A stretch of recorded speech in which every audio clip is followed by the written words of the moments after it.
Eden Kaz here with Just Be, and we are about to take a spiritual boom. We are at an unprecedented time in human history where we are transitioning from 3D to 5D within the great spiritual awakening. This video and audio podcast is the place for you to find your truth beyond politics, your sovereignty, your voice. Let's kick up your vibration now. By the way, each episode ends with the Just Be practice to do just that. And as we begin the show, just to know a little bit more about me, I'm a soul realignment specialist, meditation master, and dimensional healer. Learn more, and there's merch also at EdenJustBe.com. Let's get this party started. Eden, Just Be Spiritual Boom. Welcome, everybody. In association with the beautiful, wonderful Grassroots Warriors Network, Kenji, welcome to the show. Hello, hello, hello. Awesome. How are you doing today? Wonderful. Great. All right. So I like to say what we're going to talk about, but it could completely change. But I do, man, Kenji has a really interesting life. So I would like to talk about what has happened with him, his suffering and challenges, because they are, not that they're cool, but you've gone through a lot of stuff, and a lot of folks that have been placed on this earth to really do this divine work have had some challenges, and you have had some. And then I also want to go into the Great Awakening and see where you see things now. So I'm very, very excited about that. Okay, couple quick little notes. Jules, who is coming on before Kenji, episode 171, y'all check it out. It's really high level and really good. And then Kenji, just to give an update. So on 169, I did it by myself. I didn't have a guest on, talking about this 3-month now divine, feminine, masculine relationship that I'm in. So I want to give a quick little update on that. It is wonderful, yet so challenging as we are, and I feel like it's my place to really work on these, the programming that feminine and masculine have. And I desire this, as y'all know, to go very slowly. So it's been almost 3 months, and I'm going to be straight up. We haven't kissed or anything. So he keeps saying to me, when are you going to put your lips on mine? Yeah. And I keep going, I don't know exactly when, yet I want to know your soul first and your heart before any of that. And to me, kissing is like the most intimate thing. So letting go of the programming too, well, when you're in a relationship sexually, you know, you need to kiss first, then you move to this, and then you move to that. And this is like, no, we're not, we're not going to do any of that way. We're going to do it, I go back to with a heart. So he looks at me sometimes. He's like, who are you? What is this? And I'm like, just, can you hang with it? And he's like, yeah. And to conclude with that, you cannot say the wrong thing to the right person. So anybody else who's doing this, man, best of luck to you. It's fun. It's soul encompassing. It's everything. And it's worth it. Kenji, are you in a romantic relationship right now? No, I'm alone, and I've been alone most of my life. Okay. Would you desire one? Or are you cool? I'm neutral. Okay. So if the right person comes along, yeah, we'll go out for breakfast, we'll go on some hikes, and we won't kiss for the first 6 months. You know, the whole thing. The whole shebang. All right, that was lovely. Let me introduce you officially. Kenji Kumara, known as the Whisperer of Wisdom, is a Gen Z Starseed mentor, initiator, and consciousness coach. And I had to look this up just to get the dates right. Gen Z is the demographic born after millennials and before Generation Alpha, roughly from 1997 to 2012. He is recognized for his work in personal transformation, healing people, or helping people achieve deep spiritual awakenings. Oh my gosh, can I say that right? Spiritual awakenings, self-healing, and alignment with their higher selves. His teachings often incorporate energy work, guided meditations, and intuitive healing, drawing on spiritual traditions and practices to assist individuals in achieving peace, clarity, and emotional freedom. Kumar is known for his gentle and compassionate approach, often using the metaphor of being a whisper to describe how he imparts wisdom and insights to his students and clients, which is a great contrast to me because I'm pretty loud. His work emphasizes the importance of listening to one's inner wisdom and connecting with the divine energy within. He offers Sedona retreats, online programs, and personal mentoring sessions aimed to help Gen Z starseeds overcome obstacles and achieve a higher state of consciousness. Okay, I'm gonna adjust my screen for a second. That's nice. So, first off, I wanted to ask you, and we can go more into this later, but I felt a calling for this one. Okay, in this cosmic battle that we're in right now, this great awakening, good versus evil, and the coming of the new Earth. Would you go ahead and impart to us what do you think right now is one of the most important things to know and one of the most important things to transcend? And I want to go into you. Transcending the veil of illusion, going Yeah. backwards with your question, Yes.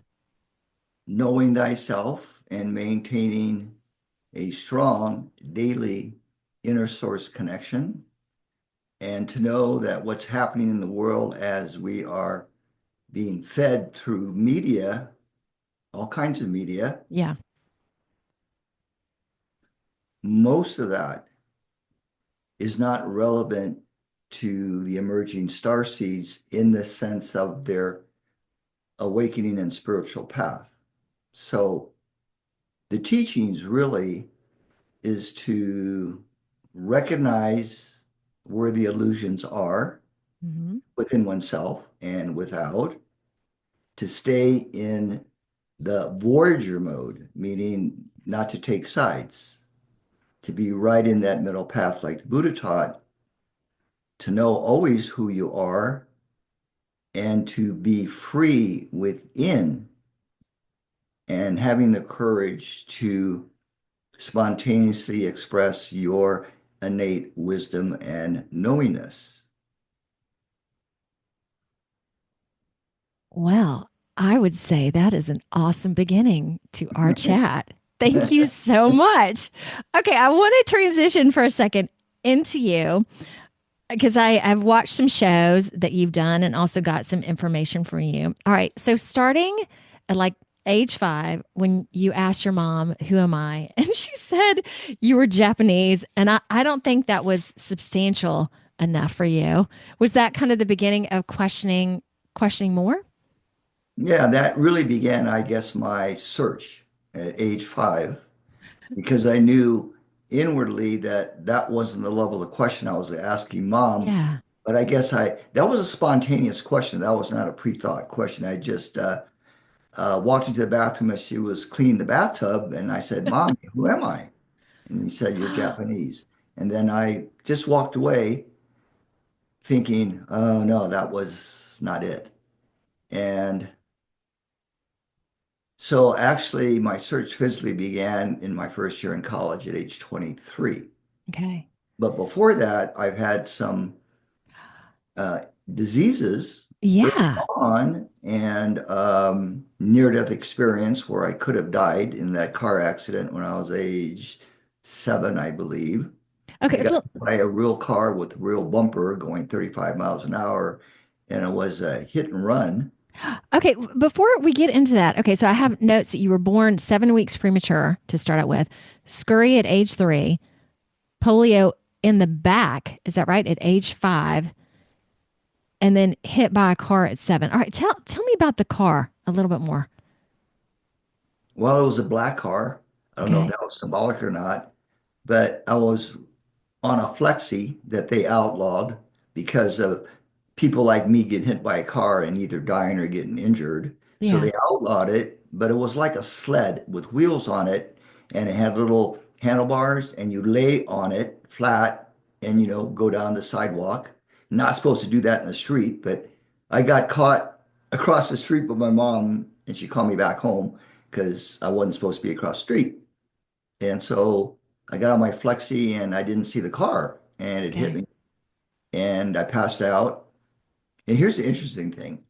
So I got hit and I rolled to the gutter on the house side where my mom was. And I remember waking up and I'm seeing a whole crowd of people, like the neighbors, Oh my standing God. around looking at me and thinking, "Oh, I hope he's not going to die." I could read their thoughts and their feelings.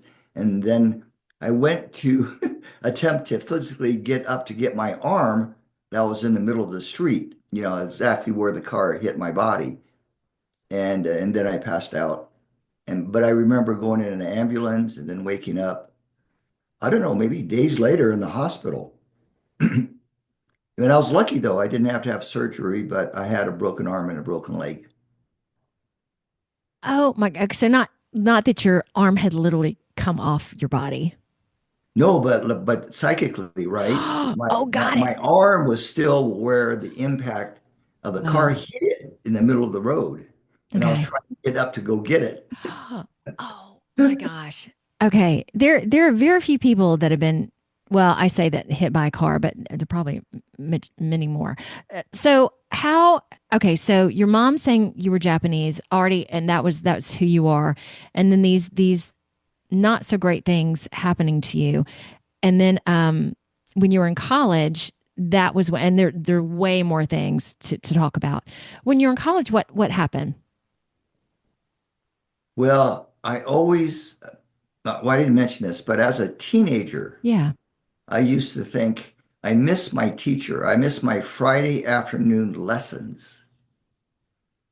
So maybe in obviously prior lifetimes or other lifetimes, I used to go weekly to Okay. be with my mentor and receive the teachings. And I remember being kind of pissed off at God because I go, God, I miss those lessons. As a teen or as a preteen, I didn't read metaphysical books or anything, but that was just my inner kind of frustration, right? That I Mhm. missed my lessons. I wanted my lessons. I wanted to see my mentor. And so when I started college, my desire was to study philosophy and metaphysics, but they didn't really offer that back then. So I studied philosophy, got straight A's from this professor who never gave A's out. He never Oh, gave A's out. And his classes were always like 5 and 6 people. That's back in the day, right? yeah. Yeah, junior college classes, 5 or 6 people. I got straight A's. 4 times I got straight A's. And I studied Asian history, which delved a little bit into the metaphysical part. And when I studied philosophy, I studied like other great thinkers like Plato, Aristotle, Socrates, and those big philosophers, some of which I understood, and others, like Plato's thing, was really cool because Hmm. he had a theory of ideas, which we use today as archetypes. So his idea about that was he said, for every physical thing that exists in the physical world, there's a spiritual or energetic counterpart to it, an image, an archetype that creates that. And I thought, that's really cool. I understand that. Okay, so when you were missing your teacher, did that just in school, what did that do for you? Did that drive you to go somewhere outside of school or to go deeper? What did that mean? Well, as for most of us, going to school back in those days was very boring. And I used to think every year, how am I going to use this knowledge in my daily life when I grow up and have to get a job in the world? This is Yeah. irrelevant, completely irrelevant and stupid. So I barely got out of high school. I didn't like any classes except for shop in middle school. Uh, that's like making these wooden bowls, and that's like using the architect tools to like make designs. I Yeah. really like that. In fact, I thought, God, I could be an architect. This is like really fun using the T square and compass and like all that. And so I worked for almost a year to save money to go to college, and my desire was really to know the metaphysical truth that Yeah. I was seeking, nature of reality, what is God, those kind of things. None of my friends were into that, but that was my interest. All right. So then, you had a brain concussion in the Air Force. You got a master's degree in education. Uh, Worked at like I've never heard of. Is it tracker practice? Traeger work. Yeah, Traeger work. Okay, it's so called Traeger Psychophysical Integration and Mentastics. So that was developed by Dr. Traeger from Hawaii, who was a medical okay. doctor. But he quit his medical practice because he says, I was tired of listening to people's complaints every day for all those years that he was a medical doctor in Hawaii. Hmm. And he studied TM, and Maharishi asked him to be a Western representative of TM. He said no, and continued to begin to teach his bodywork practice, which, by the way, was about 50 years ahead of its time. Mm, Because I've had a tendency in my astrological chart to study things that are ahead of its time. So okay. therefore, to try to implement that in a practice, oh, good luck, right? Yeah. Nobody's relating. Nobody understand what you're saying, right? Yeah. So I had that struggle a lot for many decades of studying these things, but how do you put it in a practice? How do you create a practice with this modality, this way of thinking? It was very difficult for me. Okay. So let me see if I can package this a little bit. All right. So at 5, very inquisitive, wanted to know more. And it sounds like even through these incidents that were happening to you, always had a drive to learn more. Do you feel that that came from parallel lives that you had, or it was just it was innate within you, always this push to see more? Yes, all of that, all of that. Okay. Actually, when I was a young adult, what I wanted, what I asked the universe, in my thinking was, Okay. I wanted to know how Yeshua healed and how Buddha got to that place in his meditation where he got to. And then I thought, I guess when I was in my 20s, I'd like to marriage, blend, unify the teachings of Christ and Buddha together. And then some channel told me way back then that's not possible. And then I thought, Whoa. it could be, it could be. Yes. Okay. Do you feel like you've mastered some of that, or is that some of what you do now? Yeah, we expressed that in the work. Okay.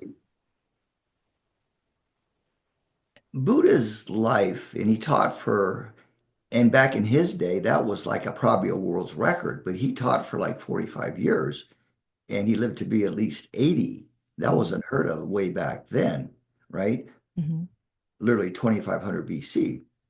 And so I always had this innate, I always had a feeling like I was with him back then, right? And I was Wow. like either his assistant or his scribe, or I taught with him. And same thing with Yeshua. I Yeah. have these inclinations of certain personalities in our history. I go, oh yeah, I was back there then.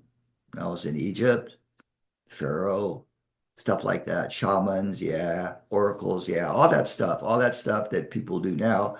But way back then, I go, yeah, I was those things, but let's see what can be different, because I think I felt like, well, that's old. We want to be modern, right? We want to be up to date. Yeah. So really, the teachings have been a synthesis of how to integrate the ancient teachings into a modern approach that's relevant for people now, not 2,000, 3,000 years ago, or 20 lifetimes ago. Mm-hmm. So tell us about so you had a major, really long dark night of the soul from your notes from 1988 to 2000. And I remember watching this as well. Yeah, can you talk about that for a moment? Well, because I couldn't get my private practice off the ground when I was living in Tucson and working at Canyon Ranch Spa, Yeah. uh, I moved back to my parents because they told me when I first moved away, well, you're always welcome to come back. Okay. And of course, that's what loving parents say to kids, right? Well, if you can't make it, you can come back here for a while and get your act together. Well, my act lasted 12 years. Um, See, we had a house fire at the end of, well, the beginning of 2000, turn of the Hmm. century. And Okay. that set me off into homelessness and eventually to Mount Shasta. But getting back to the dark night of the soul, I felt I didn't have enough skills to create a private practice. And I knew I couldn't work for anybody. And I knew I didn't want to teach in the school system because of the energies and everything. Hmm.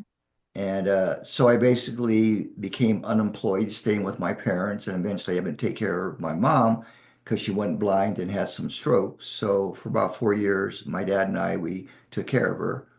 And that was probably the hardest part in my life because uh, I couldn't work. I Hmm. feel like I didn't have enough skills to do any kind of private practice, not even trigger work, and or ginseng or Reiki. Hmm. I didn't believe in myself enough that I could do that. Plus, I didn't know anybody except for my cousin. That was it. So I felt really alone in the Bay Area with all these people, all this noise, all this smog, all this traffic and everything. And I used to think literally every week, wow, God, show me a sign. Because I became really depressed Yeah. and I lost hope. I didn't give up completely, but I go, wow, where is the light at the end of the tunnel? So for like 12 years, I'm like, wow, is this ever going to end?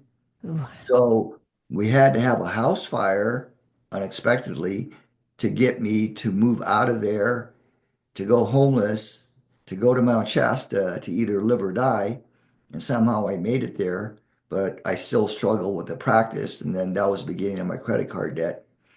Um, so I guess the road up to the time that I moved to Seattle, cold turkey, was very difficult for me.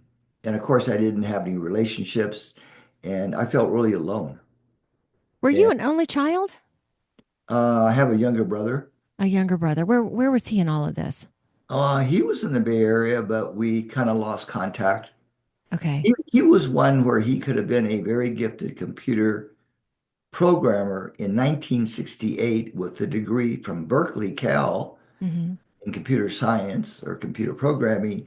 And he dropped out his last year at Cal because of a breakup with this beautiful girlfriend that he had, Hmm. like the perfect girlfriend, kind of.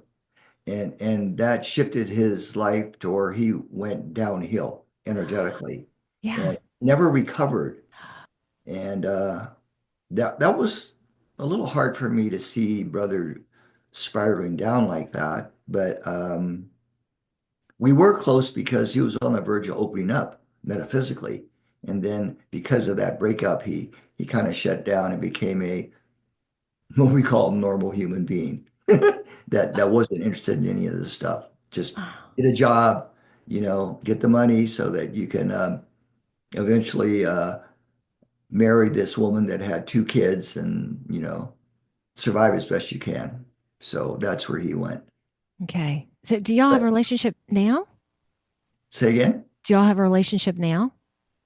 No, we just don't relate. We just don't Right. have things to talk about. Like when I did my dad's funeral in the Bay Area, we connected, but we never said anything. We never talked. Oh So I man. knew that, yeah, he was kind of like in this other place and wasn't open to what I was into or to talk about deeper things in life, if you know what I Yeah. mean. Oh, I definitely do. All right. So when you you went to Mount Shasta, what was the breakthrough for you? Well, I was serious. I was either going to die on the mountain, like just walk up to the side of the mountain in a sleeping bag and just stay there until I made transition, or I'm going Wow. to make it. Okay. And Mount Shasta was the one sanctuary place of any place that I knew where I thought, well, I could live there. But I had to escape the Bay Area, if you know what I mean, and go to Yes. the sacred mountain and be in that energy. So when it came like late August and things were drying up as far as rentals, and I had no money and I was staying at a hostel, a hostel, because that's the Yeah. only thing I could afford with very little money. And I got German bed bugs staying there, which Oh. forced the owner to converted into a bed and breakfast. So I told her, I said, I'm not second myself sacrificing my body anymore for people to make changes in their life. Because that was worse than having poison oak all over your mouth. But anyway, Oh, wow. Okay, I can't imagine. I haven't had yeah, ooh. no, you don't want to get German bed bugs. But Okay. anyway, I met this guy who was traveling through, he was a welder. Yeah. And he decided to stay there and he rented this funky place in Lake Shastina. And then I met this young woman who actually hiked Mount Shasta with without sunscreen, without a hat, by herself. She hiked all the way up to the mountain and back in one day, which is like a world's record. So she, at one point at the hostel, said, "Well, why don't you talk to so and so? He might have a room for it." So I did, and he had this small little room that I rented. He eventually moved out, so I had the place to myself for almost 2 years. But I was saved from having to go on the mountain and in my sleeping bag and pray to God, okay, take me away, kind of thing. So I was saved at the last moment again from being even more homeless than I was. Oh, gracious. And Kenji, can you say, like Mount Shasta in California is a cosmic point? Did you know that at that point, or did you just, how were you attracted there? Did you just feel the energy was really great? Why there? Oh, well, I had friends that moved there, and of course, I always knew about the sacredness of the mountain. Yeah. So, so it was good in that sense. Yeah, I had done like workshops up there and things like that, hiking. So I knew the area. Okay. Yeah. Nice. All right. So you found this place, got to stay there for 2 years. Then what happened? So here's how angels work, or this is how source works through other people. So the owner kicked me out of the house because I was putting up a close friend who was sort of breaking up with her boyfriend who lived somewhere down by Sonora. Mhm. And I put her up because she had no place to stay. The owner found out, and so she kicked me out. Oh man. And so I was forced out of there. So I had a yard sale. I sold my typewriter, believe it or not, a typewriter, you guys. Yeah, Corona typewriter. And my answering phone, corded answering machine back in those days, right? Okay. Yeah. Yeah. Okay. Where you could leave a message on the unit. And she says, "Hey, I know this person in Seattle. Here's her name and number. Why don't you look her up?" So I went up to Seattle in a U-Haul truck with my what belongings I had and my what I have. I had a Honda. I had a Honda Civic at that time.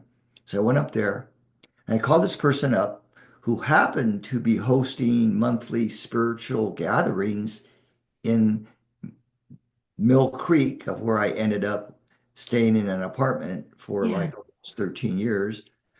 Um, she introduced me to this woman who put me up for 6 months at no charge in their spare bedroom Mm. in Edmonds. But I said to her, "Well, this woman from Mount Shasta, she gave me your name and number." And then she says, "Well, I don't know anybody by that name in Mount Shasta. So how in the heck did this woman know this woman in Seattle and her phone number when this woman said, 'No, I don't know anybody by that name and I don't know anybody in Mount Shasta.'" And talk about divine intervention. Yeah. And oh my gracious. All right. So then what happened? Well, uh, I went into credit card debt, but I also at that time, so here's how angels work again. Yeah. So I'm just doing, what am I doing? I'm just doing telephone healings. And I met a webmaster that created my first website, but he didn't stay long, but it was a start. And that's the only thing that I did for income, but I wasn't a credit card debt. And back in '07, this guy calls me up on the phone Mhm. and he said, well, I got your number from your newsletter because I used to do my own newsletters and put my personal information on there. He says, uh, can you come to Taos and teach what you do? And I go, well, yeah, I could do that. So that was the beginning of my traveling out of state and even overseas to teach quantum light weaving. That's what I called the work back then. And so it's because of that that I got sponsors in Santa Fe, then Baton Rouge, Toronto, Sacramento, San Francisco, Edmonton, Toronto. So from that one sponsor, I got other sponsors just by word of mouth. So, how did you start doing this spiritual kind of work? Was it hopefully I'm saying this right. Again, the Traeger, did that start and knowing that you had always been bent on finding out more? Did you have other teachers that fell into your lap, or did you just start creating your own? Was it fed to you or? Well, back in 1975, my dad heard about Reiki. Okay. And so Reverend Takata, who was living in Hawaii and teaching Reiki there, she Mm-hmm. studied in Japan with Usui. Mm-hmm. She got the government to agree to take Reiki out of Japan to the world Yeah. because Reiki in Japan was a national treasure. You don't take national treasures out of the country, Yeah. let alone teach it, right? She got permission to do that. And dad heard about it. He invited me to take Reiki 1, which I did. See, dad was also borderline really opening up, but then he shut down. Wow. Okay. So, how old were you at this point? When was I? 1975. So I was in my 20s. Okay, that's so cool. Yeah. So we together, my dad and I, we took Takata's second ever Reiki training in America, in the Wow. mainland, in the mainland. Yeah. And so I took it and got attunement from Takata and attempted to practice it for a while, but didn't go anywhere. But so, well, I got to say before that, though, before that, in the Bay Area, I came upon this guy who was teaching psychic studies. And so I studied with him for 2 years until he Okay. kicked me out of the school, which was a good thing. So I had to go on my own again. Kenji, wait a minute. You seem to be kicked out of a lot of places. Yeah, how about that, right? Yeah, I like yeah. rebels. Yeah, well, a lot of the teachers that I studied with, they eventually kicked me out, Huh. which is good. Well, it's a positive thing, but the way that they did it, nah, I wouldn't do it that way. But yeah. Okay. So not so positive, but it helped you move on to something better. Yeah, well, see, eventually when I went to Taos, uh, well, before that, I left my last teacher Yeah. and, and I said to myself, okay, I'm going to create something that's uniquely me. I'm not going to copy anybody else's work. Hmm. And so when I went to Taos, I started doing that. I gave intros and people loved it. In fact, people there were so hungry for something different that they flocked to these intros that I did. And I gave Wow. the like $20 intros and the whole place was filled up with people. I got invited to someone's home and like 25 people showed up. And so I was demonstrating the work, and that's how it really started. I got a sponsor in Santa Fe, and that really got the ball rolling. And so I traveled a lot for about 8 years. And I don't know though, I stopped in that way in 2014, but I kept the calendar just because there was 2 years straight where I was so busy, and me being in my 50s, I go, nobody in their right mind could have this energy to do all this stuff that I'm doing. Traveling, I was doing phone sessions, and I was like doing my own newsletters, and I go, wow, I mean, this is crazy. Where does this energy come from? But I was so inspired Oh. that I had the energy to do it, even at my older age back then. Hmm. Literally by myself, just having sponsors. I didn't, well, I eventually hired some managers and stuff, but they didn't work out in the long run. But I realized you don't need a lot of this business stuff that people tell you you need, Yeah. but you need to draw in the right kind of people. And so I went through tons of webmasters. I went through a manager. I went through VAs. And now I'm at a place where I'm very simple. It's just myself and one other woman that's going to be doing everything. And I'm going, wow, if two people can run a business like this in this field, yeah, it could Heck. be a model for other people. You don't have to spend tons of money Yeah. to look important or to, give the appearance like, hey, I've got this staff working for me. But see, you pay for expenses for all that, and you got to make sure you've got enough income to cover your bases, right? Hmm. Yeah. But Yeah. like the Buddha taught, the more simple, the better. Yes. And do you mind saying how old you are now? Wait, no, I'm it's going just a to number. be 79 June 25th. No way. All right. Yeah. And for those who are watching, because we do have an Audible podcast as well, you look a fantastic. Thank you. You're welcome. And do you still feel, I'm guessing, inspired and resilient doing what you do? Yeah, apparently I think you do. Well, what's funny thing is, in my older age, I feel energetically more intact than Yeah. I did like 30 years ago, 40 years ago. Yeah. Yeah. Well, see, because I've learned how to manage my energy. And that's what a lot of star seeds need to know how to do. So Hmm. it's to manage their sensitivity, their empathic abilities, and their awarenesses, their higher level perception and all that. But yeah, so I'm like a fine wine, if you know what I mean. With age, I taste better. Yeah. Okay. I think you need a relationship, Kenji. And okay. So let me ask this for a moment. It's because with our ascension too, I have, oh gosh, has it been a month and a half? Not needing as much sleep anymore. Like I probably had 6 hours last night, which I was an 8 to 9 hour girl consistently.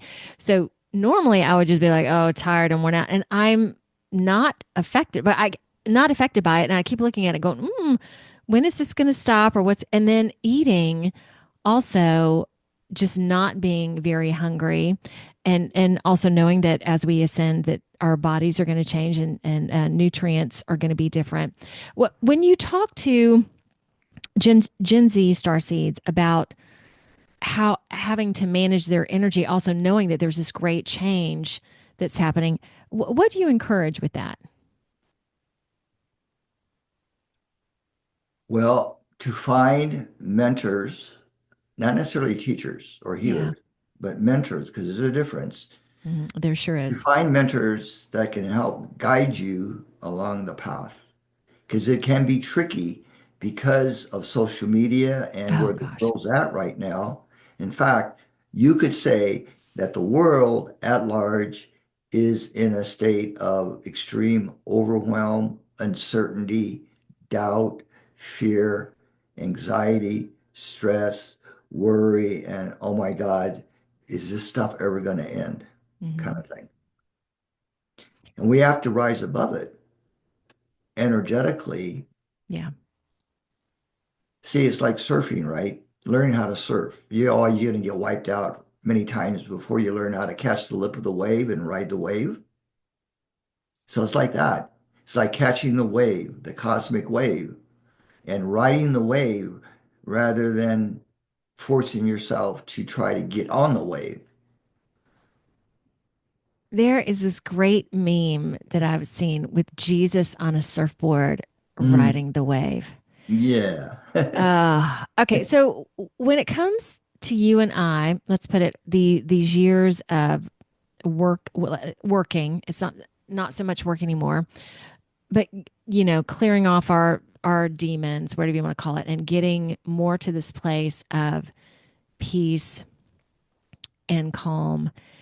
Okay, I'm getting to a question. I'm formulating it as I chat, knowing that so much of the world right now is in this chaos. How do people who need you just find you? How does it work for you? You've heard the story. Someone's like on their computer and all of a sudden somebody shows up out of nowhere and like, where did that come from? Or someone's checking their cell phone, all of a sudden this person that they don't even know shows up on their cell Shows phone. up. How did that happen? Right? I've had many stories like that. That's how they find me one way. Um, but also, when people sign up for my email list, they get announcements and events and stuff, and so they're being tutored that way in a sense. I Mm. like this whole thing of tutoring and mentoring because in a way it's like an old concept, but I think it's very relevant because you could write this down because this is from um, an old version of Webster's dictionary that Ah, may go back to the 70s, okay. but I looked it up one time.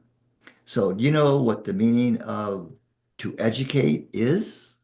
Oh my gosh, there's no telling. Yeah, what are the specifics of that? To Very program? simple, very simple. It's a Zen thing, right? Okay. It's to bring out in another what is inherent. And Oh, so that's that's what I do as an educator. that's Now, sweet. to heal, what do you think to heal means? I don't know. You give it. Okay, so remember to write this down. To heal means to restore to one's original integrity, energy field, matrix, still point, that. It's very simple, but it's very true. Yeah, and I'm amazed that these definitions are true. Yeah, but you Webster won't find them definitions. now in the modern dictionaries. Whoa. They've taken a lot of profound stuff out of books and dictionaries and stuff like that. But so when we work with people in a sort of called healing capacity, we're holding the state so that they can bring out or to reestablish their original sense of integrity. Integrity meaning source, body, earth alignment, emotional alignment, psychological alignment, all that stuff. So we, as healing facilitators, are not working on someone to take away their pain or to do whatever, Yeah. with your hands in the air or do psychic surgery or all that. Although at times these things are necessary at times, but rule of thumb is for people to understand really what the true meaning of healing is and education. So when we mentor people, we're not laying upon them a lot of information that's not relevant for them. We are coaching them to bring out what is inherent in their Akashic records from their past lives, from their alternative lives, from their future self, all that good stuff. Oh, so much deliciousness. Yeah, it is So delicious. much deliciousness. All right, when you have so most of the or tell me if this is correct. The majority of people that you work with are they in their 20s and early 30s, or that's They're who you really focus all on? ages. Okay. Historically, I've worked with the generation that's slightly below mine, like in Mhm. their 50s and 60s. But now there's the younger ones are starting to show up Yeah. because they're searching. Yes. And if they do a Google search like healers in Sedona or spiritual mentors or starseed teachers, some of us will come up on a Google search. Um, but I always like the word of mouth thing. Yeah. That is really the best. That's Right. where you you get your quality people from word of mouth, like in the old days. Yes. Okay. When these younger folks show up to you, are typically when they're searching, do a lot of them have an idea and they've already figured some stuff out? Are they coming to you a lot of the times just going, please help me. I don't know what to do. How much knowledge do they have coming your way?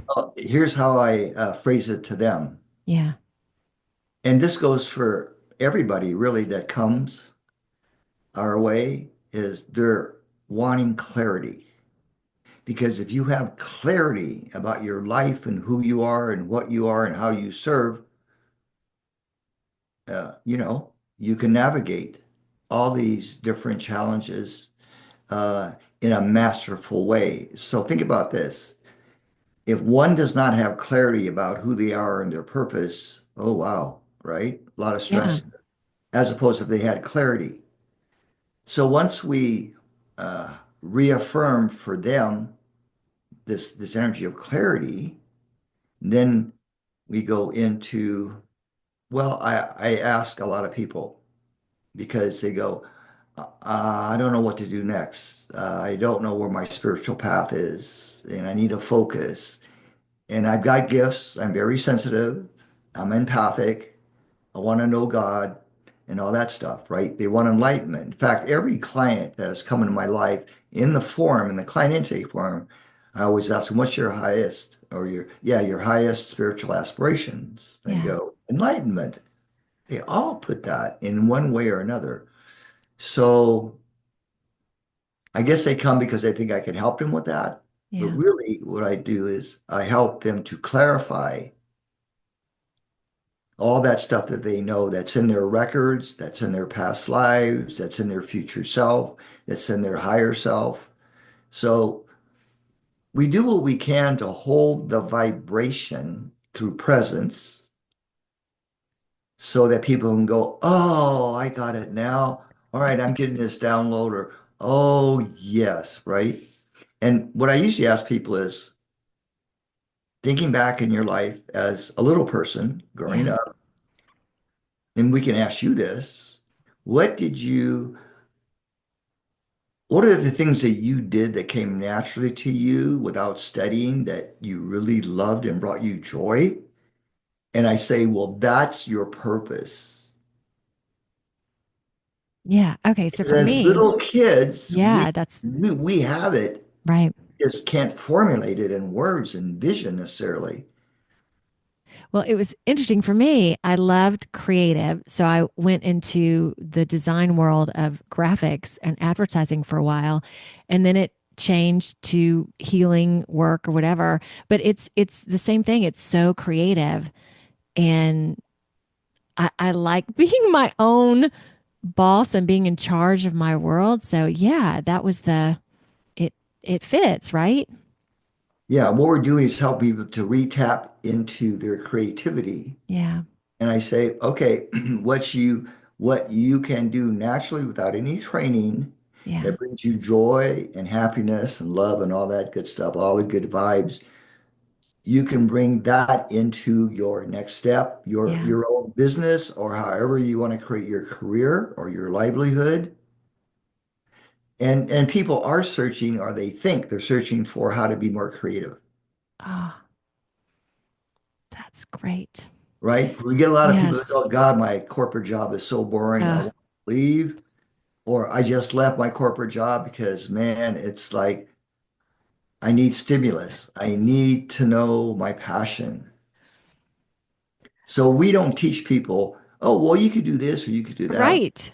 All right, well, tell me what you can do naturally that you're very Yeah. good at. Oh, creative writing, artwork, managing people, Mhm. coming up with creative ideas for other people, or I'm really good at following through with other people's ideas, or it could be anything, Right. right? Right. Okay. Let's shift into the Great Awakening for just a moment. In terms of what is going on in 2025, how do you think things are going? It depends on where you are on the level of the marketplace. Great So point. this year is a very pivotal point for the planet as well as starseeds. Not everybody has come here to be enlightened. Some people come here because they just want to do the American dream or the European dream or whatever, and that's okay. They're not, their interest is not where we are, our interest. Mhm. So we have to address this to starseeds because those are the ones that come with a purpose, a mission. They become highly sensitive, highly perceptive is probably a better term, highly perceptive, knowing things, feeling things, sensing things, all that. Oh, side note, I used to ask little kids, where did you come from before you were born? And if they say Chicago, I go, no, no, no. And I point up to the sky. I go like from there, right? Just like you asking your mom, "Who am I? Japanese?" No, That's pointing up to the right. stars. Yeah. There's more. There's way more to it. And when you point up there, like that, do their eyes brighten, get excited about that, or like, what are you talking about? Yeah, sometimes they go because they're too old now, like they're 7 or 8. Like, Ah, yeah. Yeah, I don't remember. So, but if they're 5 or younger, they can still remember oh, before they came here, where they came from, and all that. Um, but getting back to your question, so depending on your level of consciousness, from like 1 to 100, if we're going to use just a scale just to talk about this level, 100 being like very aware, right? And mhm, one having like not very high level consciousness, just physically oriented, right? So we got that scale. So depending on where you are this year and in the future, it could be very difficult, very challenging, or it could be very exhilarating and yeah, enlightening. So we have the ability, innate ability, not learned, innate, right? Coming from our creator to manage our life. But it takes being conscious that thoughts are things, in a sense, as they say, right? Energy follows thought. mhm, So whatever you put out to the world is going to come back to you. And most people don't know this, right? What you put out comes back to you. They don't have a clue what that means. But those that do, they become very mindful of how they're thinking and the kind of emotions that come from their body. But it takes growing up too.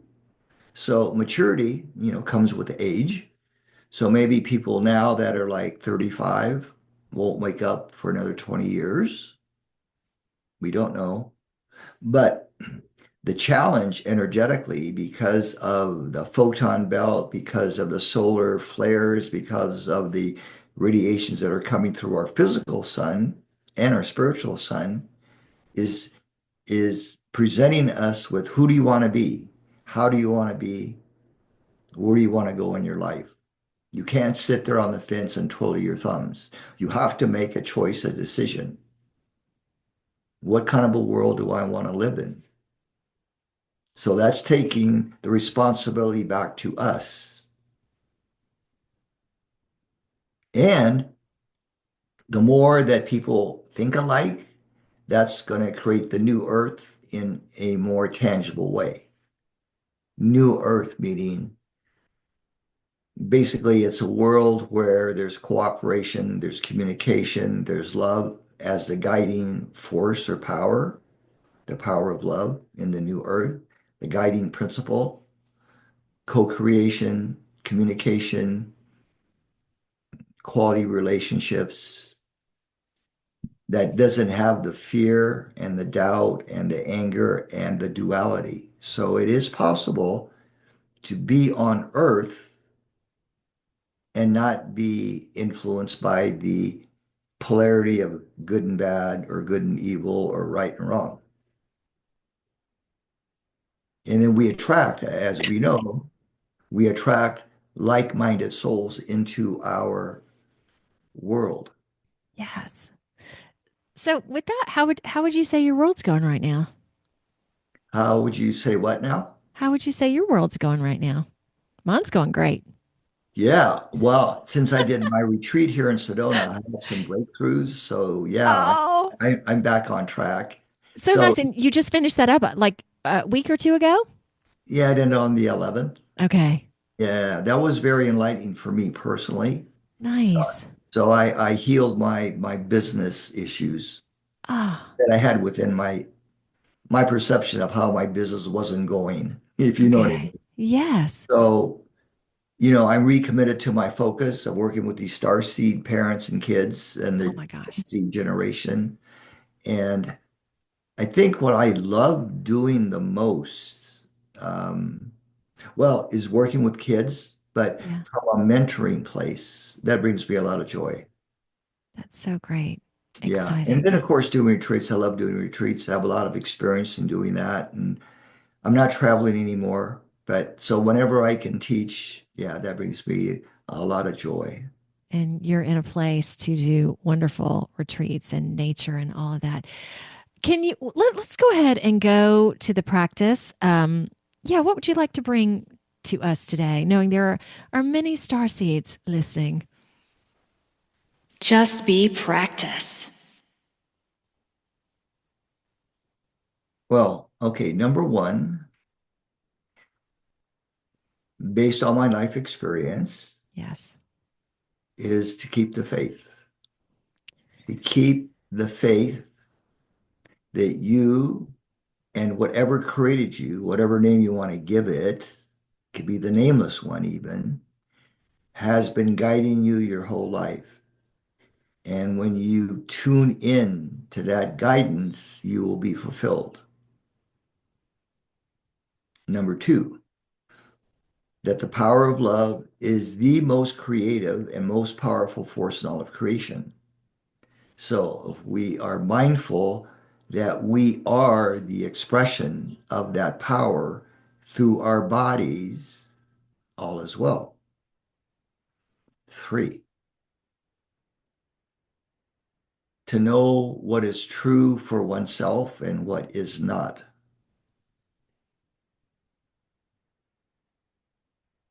And four, to know that you are doing the best that you can do each and every day and to not judge yourself for not being good enough or smart enough or enlightened enough. And five, to be strong, that you can be your authentic divine self manifesting through a body. And a side point is we are a spiritual being having an earth experience through a human body. You're not a human being trying to be more spiritual. Yes. And point six or seven, that which created you, all of us,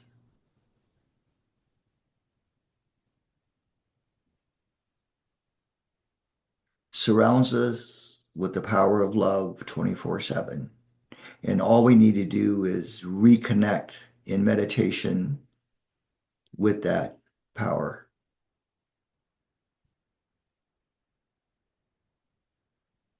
And what we're moving into is the knowingness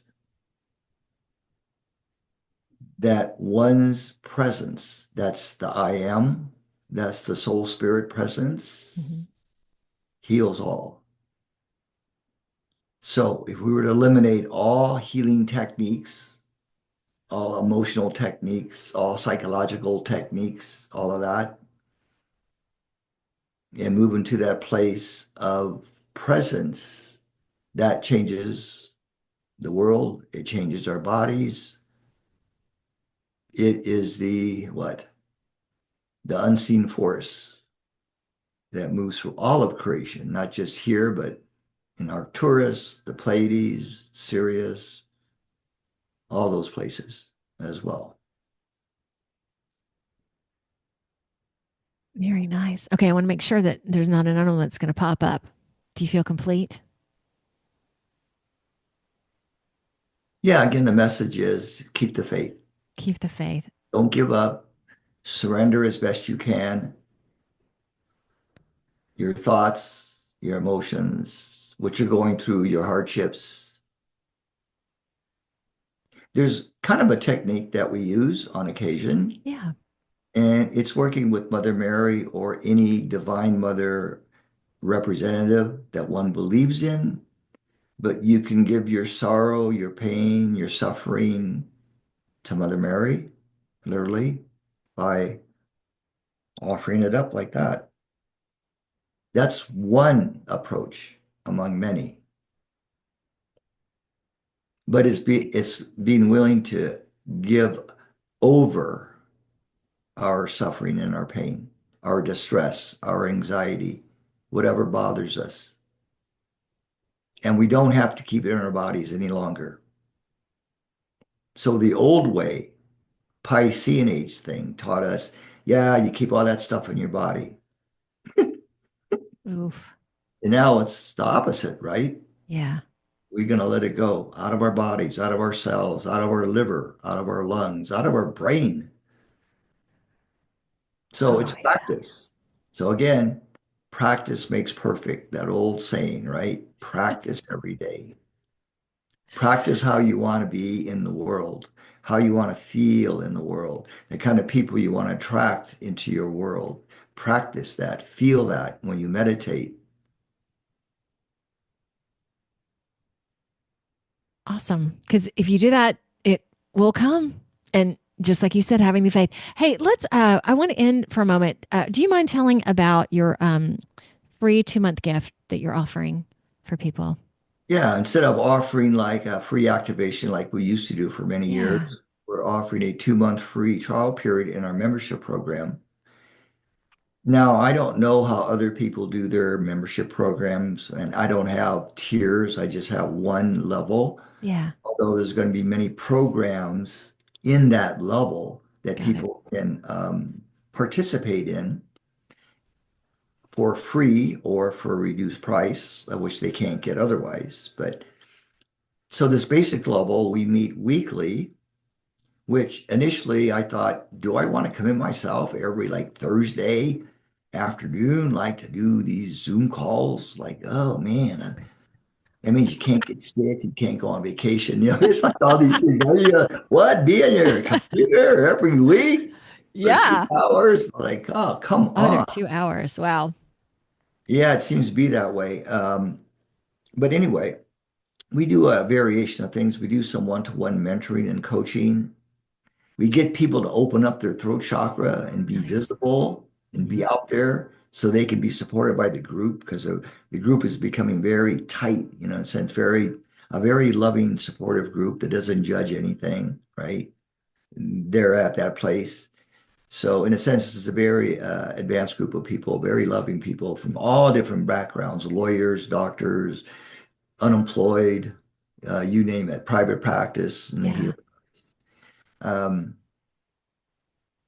I am drawing more lawyers, and that's kind of a funny thing. That is wild. That Wow. is, That's that is, good. yeah. Um, there's some meetings where we'll practice our psychic skills like teleportation or clairvoyance or clairaudience. So we'll do exercises. They're fun. Yeah. We get feedback on that. Um, there might be a meeting where we just kind of have a fireside chat and just talk about stuff, you know, just share because here's what I found. People don't necessarily have a platform to share. Mm-mm. You're right. And when they come on a platform that's kind of new to them, they're still reluctant, right? They'll hide their video so we can't see them. Oh, Or but most of the time though, people are willing to share, which is good. And they'll yeah. even admit, yeah, it's hard for me to share in this group because la da da da, right? But it's good training to keep your throat chakra open because that's Mhm. one of the things women are being challenged with on this level is keeping their throat chakra open so they can express freely Mhm. without having the fear they're going to be judged, basically. Yeah. So it's a good platform and it's a good example of how people can come together in a place where there's no judgment, there's no right and wrong, there's just a lot of help, a lot of support. So I'm finding that's a need for a lot of starseed people, young and old. We're not talking about social media because that's so superficial and that's so addictive, but to find the right kind of membership program for people. Plus, as when they go into the paid membership part after the 2 months, they'll get all these free bonuses and all these discounts. So the trial period is just, going to attend your classes, you'll get the replays. And then if you decide to continue, you're going to get all these other treasures of stuff. We call them that. Very So it's very nice. fun. And they have their own account. So everything is in their back office, so to speak, and member Yeah. press, which I recommend people do that member press for their membership program because it's a pretty good platform. Kenji, that was beautiful. Any final words before we say goodbye to you? And thank you. I always thank you so much for sharing yourself and your knowledge. And it was beautiful. Anything else? Are we good? Yeah, I think we're good. And Okay. I'd like to come back again to do maybe Oh, something a little different. nice. Okay, we'll chat about that later. Yeah, yeah, Okay. we could do a teaching thing. We could do a teaching segment if you want, or Nice. we can do a Q&A thing, or we can do both, or we can do a very long activation. Here's the thing. I'll give you what Yeshua said when he was here. Yeah. That's not in the Bible. I don't know how I got it. I think I got it directly from him, telepathically. And if people do this, the world will be a better place sooner than later.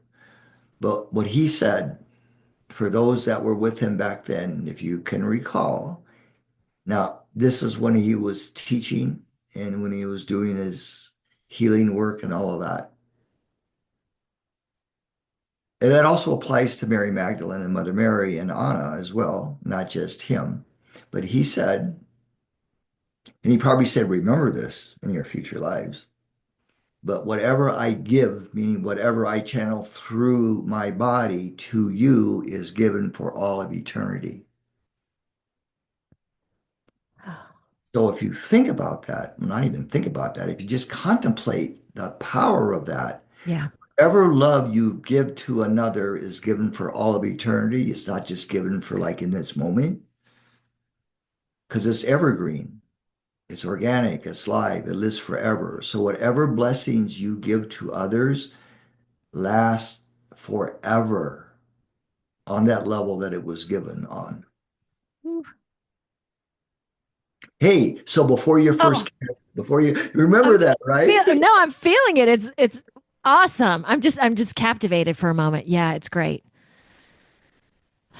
This Oh. kiss will last forever, beloved soul. You can say that to her, right? In preparation, right? Okay, that Kenji, that is a beautiful thing to end on. All right, y'all, stay tuned for next week. That was beautiful. I'm gonna laugh really hard when we say goodbye. So stay on with me so we can say goodbye. But everybody, thank you so much for joining us today. Keep up the high vibes, would you? You have to. You got to do it. You got to do it. Bye, Kenji. Y'all, find me on Facebook, Instagram, LinkedIn, True Social, as well as Rumble, BitChute, YouTube, plus a plethora of other audio directories like Apple Podcasts and Spotify. So like, subscribe, do it all. See ya.